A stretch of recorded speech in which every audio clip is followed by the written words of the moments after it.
Welcome back to the Raising Our Vibration podcast, where we explore higher consciousness through spiritual practice. Today, Stephen and I are going to explore how to break free from sticky, grippy thinking. So, what do we mean by that? Let's give it a little context. So a lot of people who are coming to us as students or as clients are finding that they feel kind of stuck. They feel that they're frustrated, or they're kind of stuck in anxiety about world situations or about their personal finances or relationships or whatever it is. There's a lot of suffering and a lot of angst going on right now in the world, and it seems to be amplified right now, whether it's from COVID or, the wars that are going on, or climate change, or just the stress of the economy, whatever it is, there's a lot of feeling stuck and not knowing how to break free. So where does that originate? So whatever we're experiencing, and we've talked about this a lot, is whatever we're experiencing is the result of the way we're thinking about what's happening, about the way we're thinking about ourselves, the way we're thinking about our options, our possibilities, and the way we're thinking about the events in the world.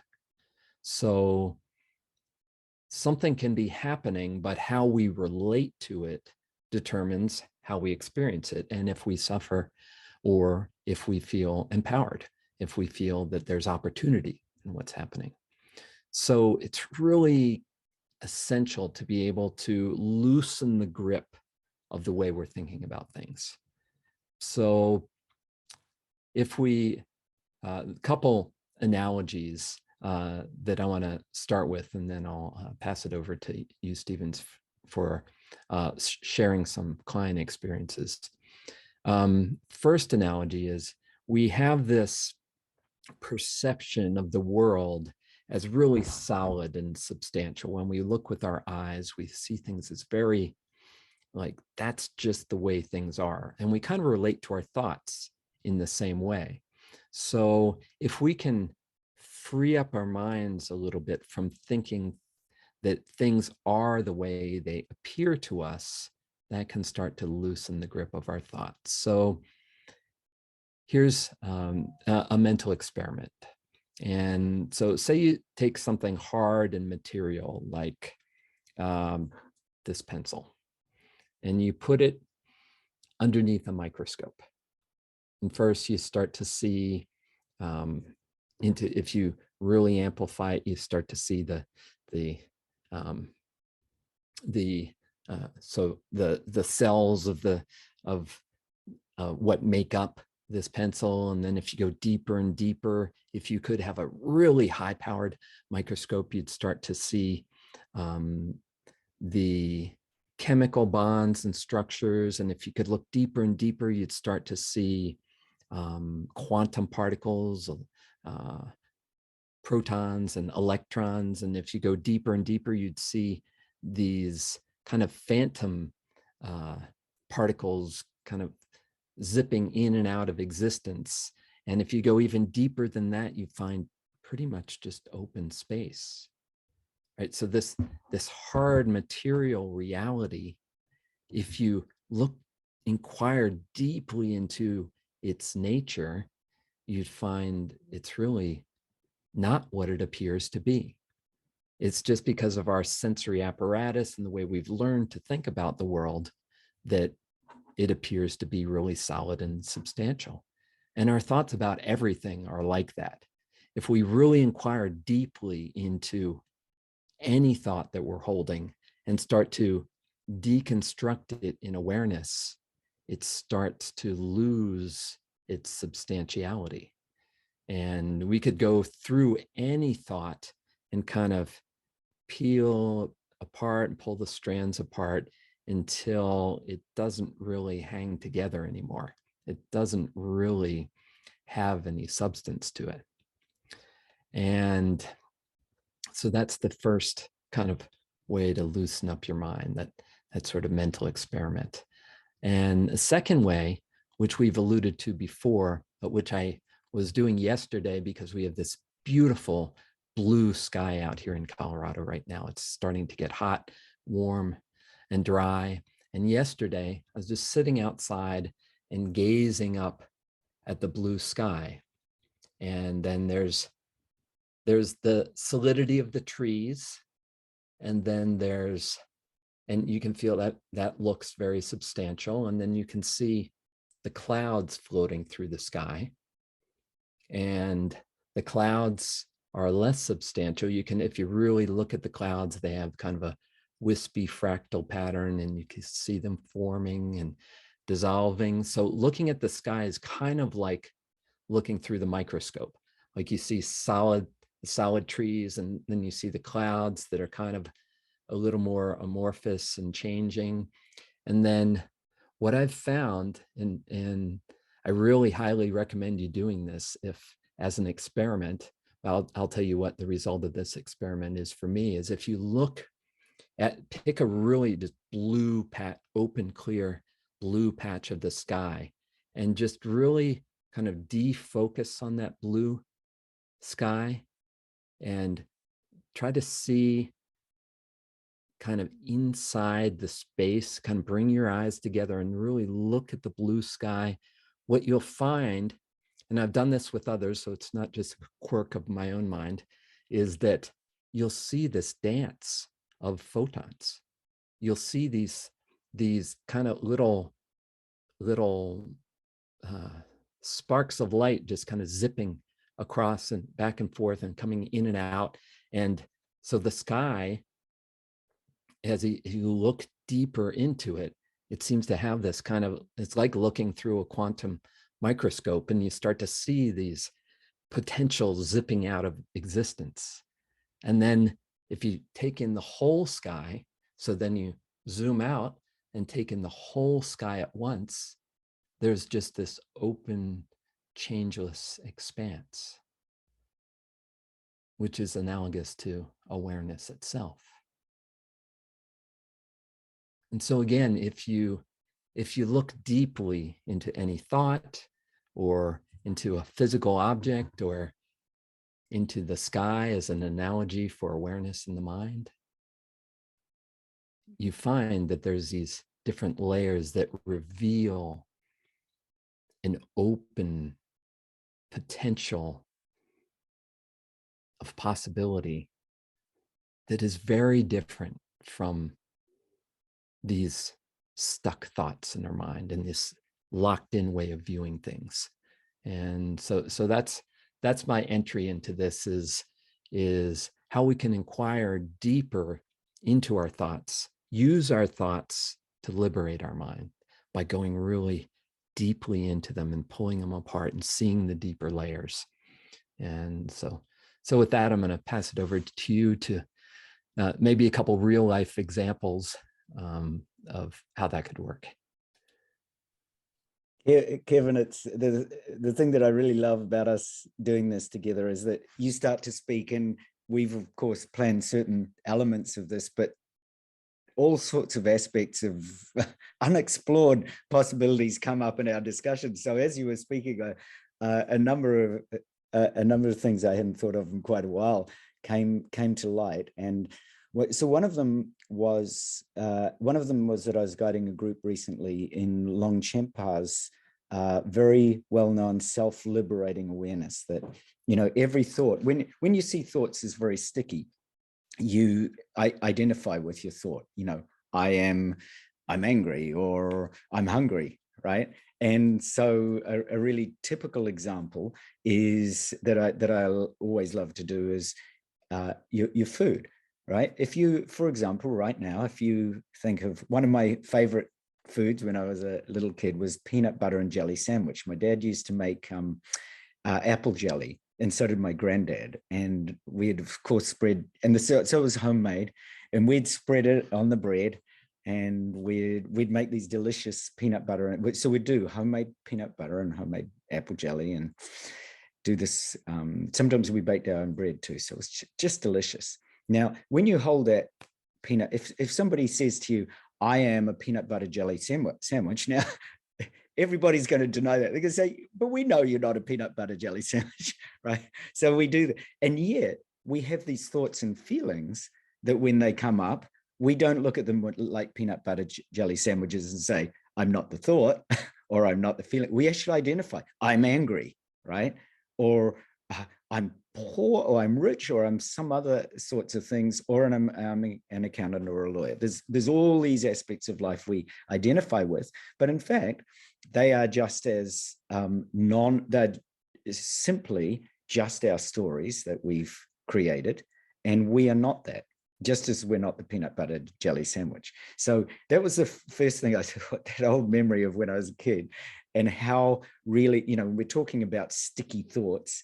I mean, that is a really funny thought, and it's probably going to make you laugh. So anytime you have a thought or a feeling that you really strongly identify with, think about the thought of a peanut butter jelly sandwich. It's still a thought, right?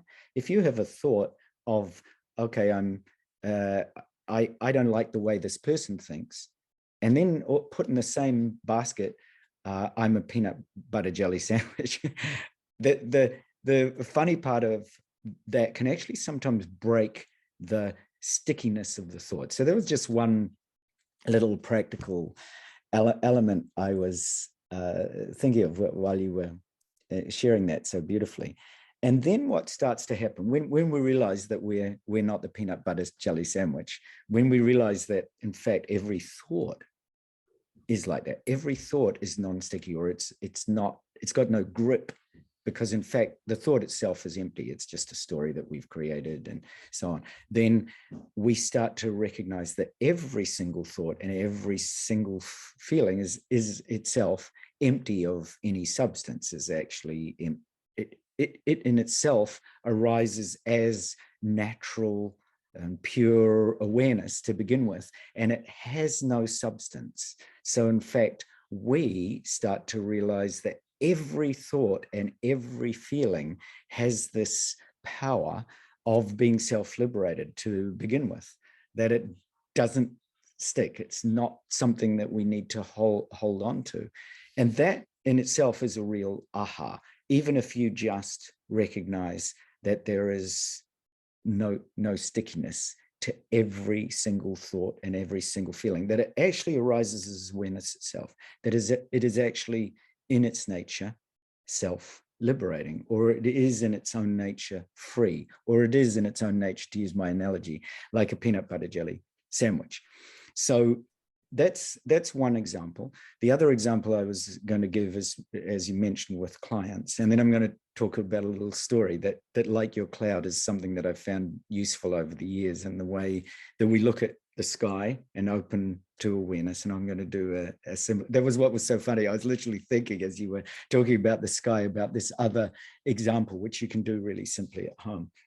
So in terms of clients, some of my I have many clients that are doctors, nurses, scientists, and so on, and they often come to me quite skeptically with a view of, oh, okay, you and Kevin are kind of doing this subtle energy meditation, and what is that all about, really? Anyway, that's woo-woo stuff, right? That is definitely woo-woo, right? It's not. It's not something that's real. It's something that's sort of out there on the the borders and the fringes of things, and so it's not, so that's a very useful, that's in fact a really useful insight for me anyway, because then you realize, all right, that's sort of where the concept of the person is living, and that concept is just a concept, and so that's what I'm working with. So in fact, it's much better that somebody states that than if they don't, because you can deconstruct it. Yeah, because once it's stated. Yeah, exactly. But part of the thing that my mum always used to say, better out than in. It's like, it's really important for us to be incredibly honest with each other in groups, and think, because then you actually can work past the concept, instead of working inside the concept and banging up against all the edges and boundaries and constrictions. So the first thing I always do is I share some of the graphs and research that we've done over the years, Kevin, especially some of the research that is actually published, for example, in some of the scientific or engineering conferences or other, or genuinely published research results from labs like you've done and like I've done.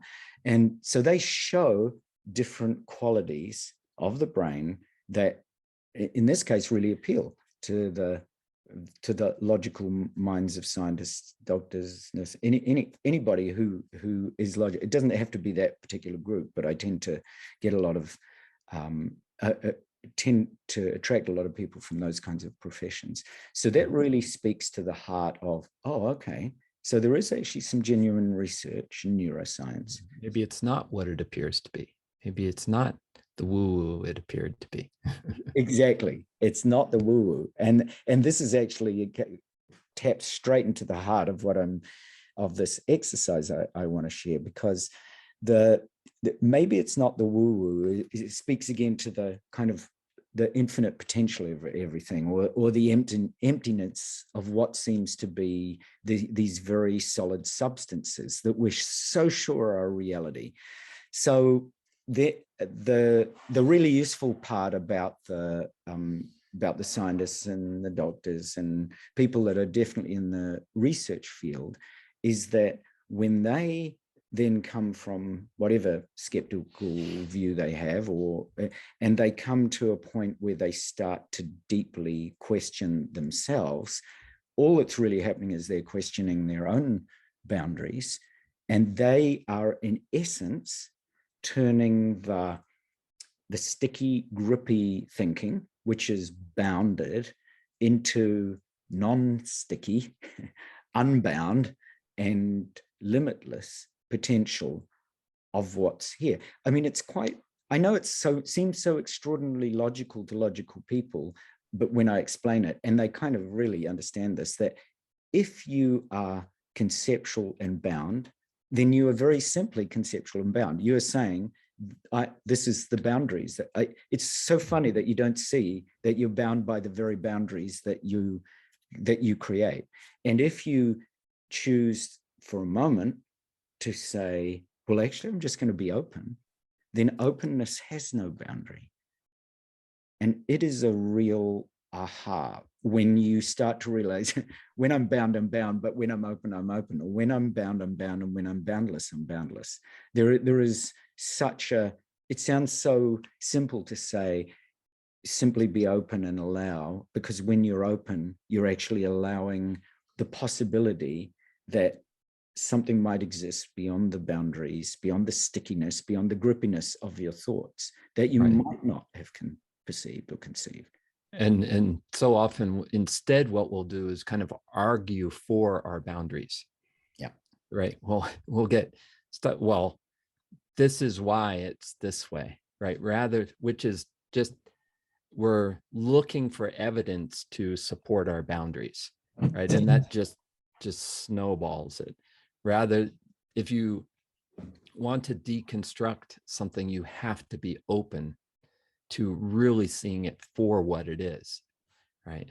And that openness is what you're speaking to. Exactly, Kevin. And that openness is so I'm going to phrase it here. The openness is going from the something of the boundary, the thing of the boundary, into the openness of the non-boundary, or the nothingness, or the emptiness, or the infinite potential to be literally open. So the reason I'd brought up about, especially about researchers, very, logical people, our scientists, our doctors, anybody who's working with that field, they are perhaps our, greatest power on the planet, because if they can also blend the mystical, the subtle, the unobvious with the obvious, then they're the best proponents to actually be doing this for our planet, to help people to go beyond concept, because they know them both. And when in a lot of the research that we've done, so here I'm going to point to those of you that are listening to some of our data. When we look at boundaries, you're going to find, if you're a meditator, and I'm going to sort of appeal to lots of meditators there who like to really meditate on the third eye. So in a lot of cases, I get a lot of the researchers that I come are very strong meditator, have a very strong frontal lobe. All right, so they have strong frontal lobe activity, and they're not quite sure how to lower activity in the frontal lobe. They don't know how to dramatically shift. They're held on objects, right? And it's so grooved that it can be overwhelming and can lead the brain to get, tense, more tense. Exactly. The purpose of concentration is to quiet the mind, but over concentration will actually tense up the brain and limit the scope of awareness.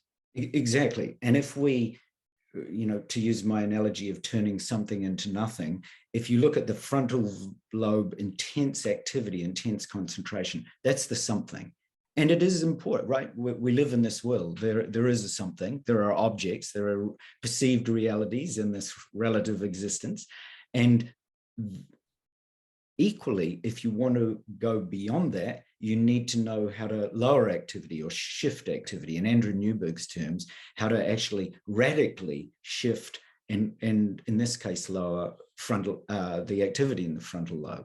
And this is, we've demonstrated that many times in different tests. We did that in Cody Roll's videos. We've done it in labs where we show people that the key is not having this strong focus all the time. The key is being able to shift and understand your pattern, your signature, and be able to then raise energy if you want, lower energy if you work with that, and that allows you to adapt to your everyday life and work with this. So the turning something into nothing, or the turning your sticky thoughts into non-sticky thoughts, speaks directly to the kind of exercise that you gave to do with the sky. And I'm going to give now that you can do with just a simple white sheet of paper. So this exercise is just one way that you can do it at home if you're listening to this. And you can do it so you need a sheet of white paper, and it's a really gentle way to lower activity in your frontal lobe. And in fact, Kevin's got a sheet of paper. So if you're watching, I've got a sheet of white paper here, and Kevin's got a sheet of white paper. And it's going to be, for those of you who, Kevin's over there in Colorado, he's got a great big open sky. I'm here out in the forests of Japan. I've got a great big open sky. But you might be in an area or on a day when you haven't got a great big open sky. And this is one way that you can do this just at home, where you actually want to experience turning something into nothing, or going from sticky, grippy thoughts to no thoughts, or going from the center that unfolds into emptiness or vastness itself. Now, so it actually is, it's adapted from an old Zen practice, which involves intense concentration. So again, Kevin and I have really guided you to the importance of intense concentration, but equally, we've guided you into the importance of surrendering or letting go. So if you're doing this, this is really effective for interrupting the inner speech and also making the sensations of the world around you fade away. Now, we know that along with sticky thoughts comes sticky inner talk, right? The sticky narrative self. So this is all bound up in the same little bundle, in the same kind of Christmas package. It's kind of like you get this and you say, I know how to create goals. I know how to go for it in life. I know how to, you've got that Christmas package, but you didn't look behind the tree, because there's the other one that teaches you how to let go. And of course, how to let go of all the stickiness, especially once you've got this strong concentration, proves to be quite challenging for a majority of us. So in this exercise, what you're going to do is you're going to make your sheet of paper disappear from the visual centers of your brain. So in an essence, you're going to turn the stickiness of what appears to be a sheet of paper, and just as Kevin was explaining about the sky, you're turning the stickiness of your everyday objects into nothing, into non-stickiness. And so you're converting something into nothing. Now, in a lot of the practices that we do, and especially in Zen, you clear your mind, you drop the conceptual mind, And that can be, as many practitioners will describe to you, this can be, you know, and in the case of most of my very logical groups of people I attract, this is really challenging to do. As a beautiful soul described to me, he said he got right to the edge of the precipice of letting go. I just thought that was just, it was just like poetry to me, right? Right at the edge of the precipice of letting go, Kevin. I thought that was like, but then he wasn't sure if he wanted to go there. Right? Yeah. Oh, I know, I can feel what that means, and I'm not so sure about that. Yeah, yeah, and this is like, this is a really characteristic and common kind of feeling that you get right to the edge, and then you think, okay, A, I don't really know how to let go, and B, if I let go, what's going to happen? What's going to be left?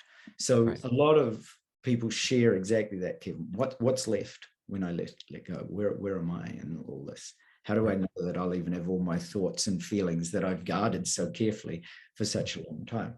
So you know, we could use the word enlightenment, but in fact, the thought about enlightenment as an object can potentially blind you to what it actually is. You don't want to think about it, because in fact, your thought, if you set up a construct or a goal of enlightenment being a certain thing, then that's what you're going to aim for, and that's probably what you're going to get. And you might be a little disappointed, because you might find that all you've done is created another object. So there's this lovely story of this university professor who went to visit a famous Zen monk to ask about enlightenment. The monk just remained silent and handed the professor a teacup, and the monk filled a cup up to the brim and kept pouring, kept pouring, kept pouring. President said, no, wait, stop. The cup's too full. I can't sip the tea. And the monk then said, well, like this cup, your mind is filled with too many opinions and ideas. How can you taste enlightenment if you don't empty your cup?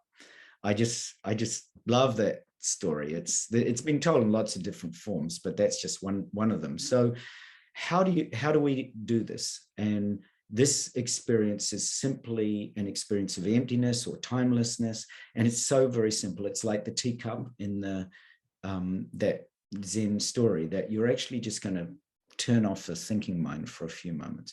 And if you can be aware of the awareness itself without thinking about it, you'll experience a very different kind of emotional reality that feels deeply, exquisitely peaceful, vast, wondrous. And all you need is this sheet of paper. So if you haven't got a sheet of paper and you're listening or you're watching, go and get the sheet of paper and just bring it here and just sit down with it. You can place it on your desk. You can tape it to your wall. You can place your chair in a way that you can comfortably look into it. So this was an exercise Andrew Newberg described doing with many of his practitioners and scientists and researchers, and it's very simple. Okay, so first of all, so put it in a way where you're going to be able to look at the sheet of paper. So I'm just going to put it down directly in front of me, on the table in front of me. And first close your eyes and just rest back. It's like you're just simply surrendering, resting back and relaxing. Nothing more than that. Just relax. And just simply bring yourself into this present moment by paying attention to the natural rhythm of your breathing.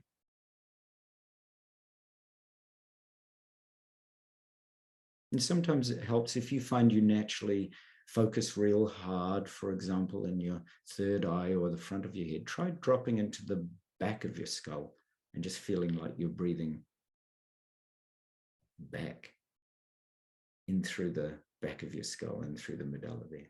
Sometimes that helps. Sometimes it helps to even drop into the heart and just breathe here, or even drop into your belly and just pay attention to the natural rhythm of your breathing. Just all the way on the inhalation till a pause. And then all the way on the exhalation until a pause. Just that. Just surrendering, relaxing, resting back, paying attention to the natural rhythm of your breathing. We're going to do this for a minute together in absolute silence and stillness and spaciousness. So if you find yourself just simply opening and resting, surrendering, just be there. There's nothing you have to do. This is very natural.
And now, very gently,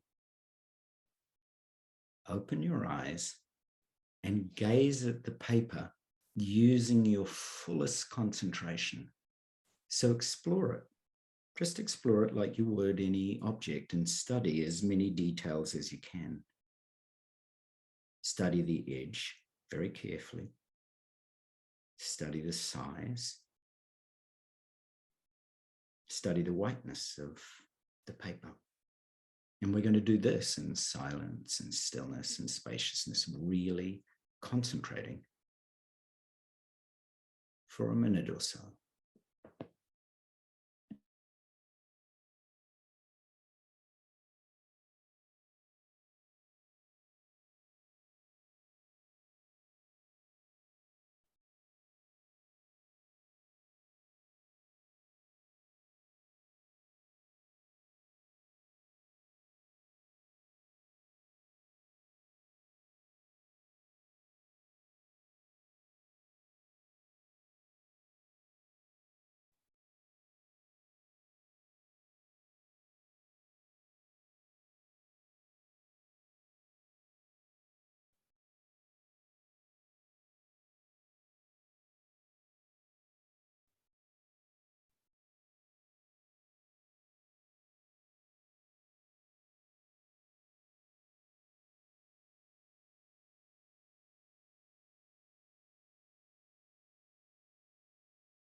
And now, just very gently, begin to intently stare at the center of the white page. When your eyes wander to the edge, just simply bring your attention back to the center.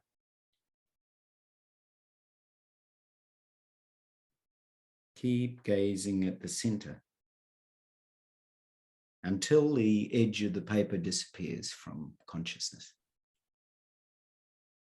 You won't see it anymore because this is a neural process known as selective inattention. And you'll cease to associate with the preconceived idea of paper. There's just this sense of isness right at the center of the paper, just as Kevin guided you into looking at the sky in the same way. Consciousness changes into something undefinable as you literally decrease the brain's ability to think.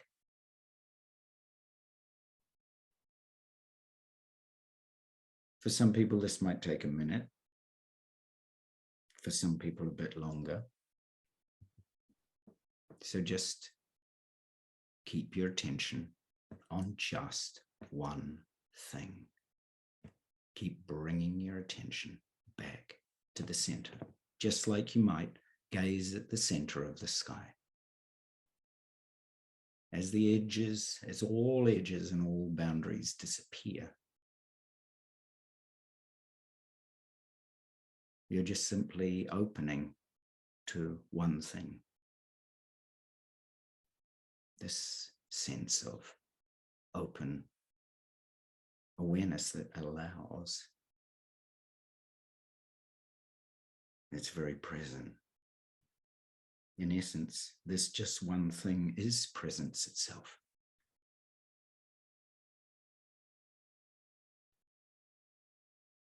And as this occurs, you might suddenly not actually be aware of anything. The paper will have disappeared along with your entire awareness of yourself as a separate identity. And it might happen just for an instant.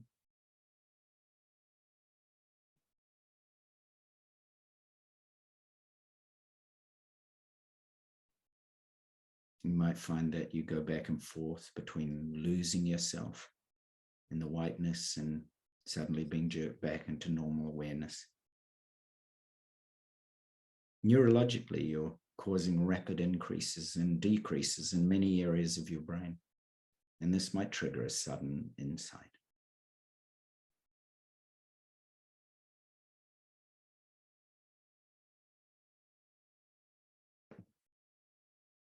You're consciously developing the ability to selectively eliminate any visual stimuli. Just literally letting go.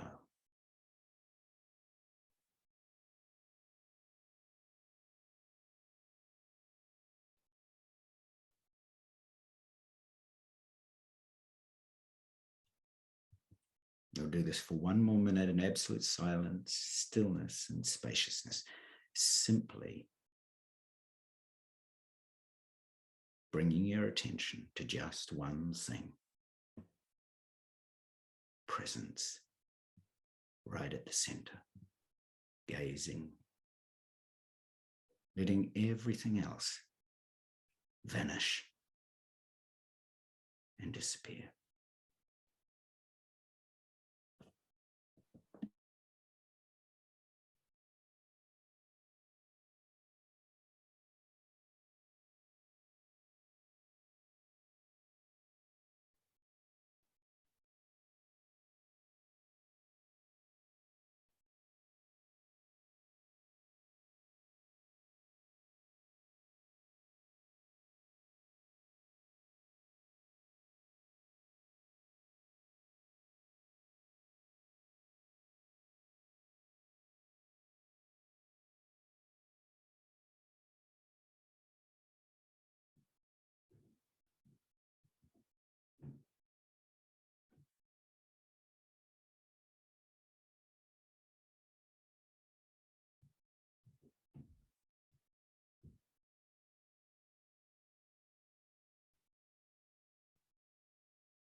So slowly, very gently,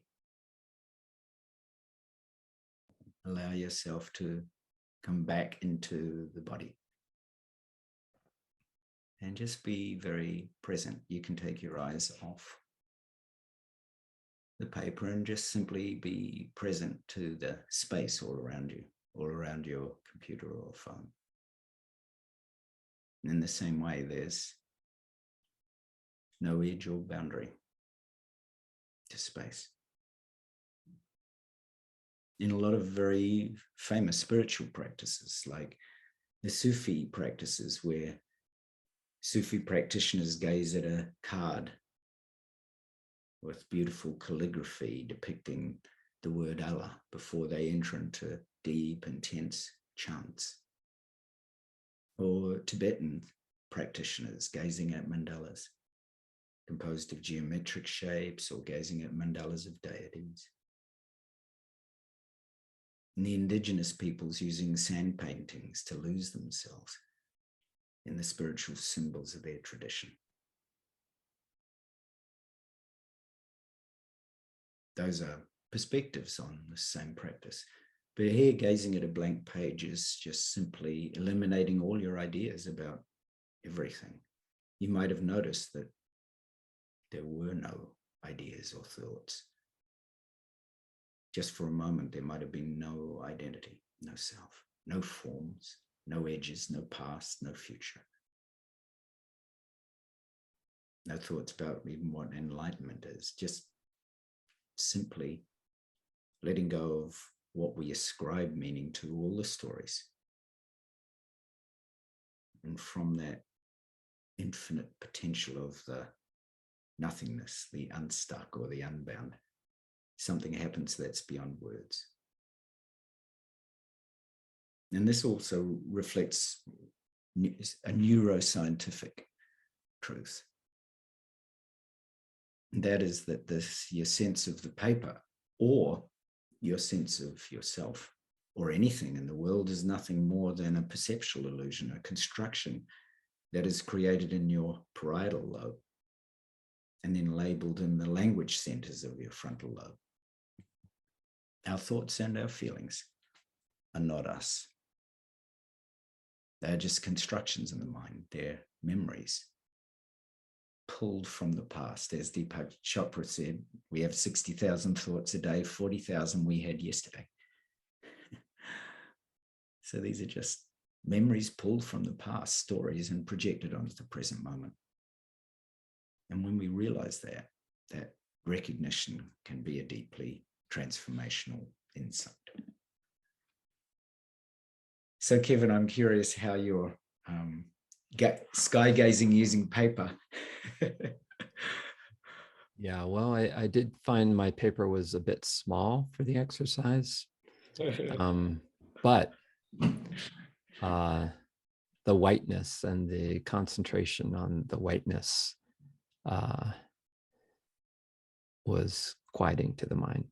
There was nothing happening in the mind, and then I guess from practice, there's just a shift to this vast openness. Exactly. When the mind is quiet. Yeah, so it's wonderful. My mind is beautifully quiet right now. Wonderful. Yes, that quiet mind. And I think that's one thing Andrew Newberg reinforced about the practice, is that the quiet mind part is really the key to it, because the quiet mind part does simply open the practice itself. And you're right, I had actually quite a large sheet of paper, so it was kind of relatively easy for me to fall into the center of it. Yeah.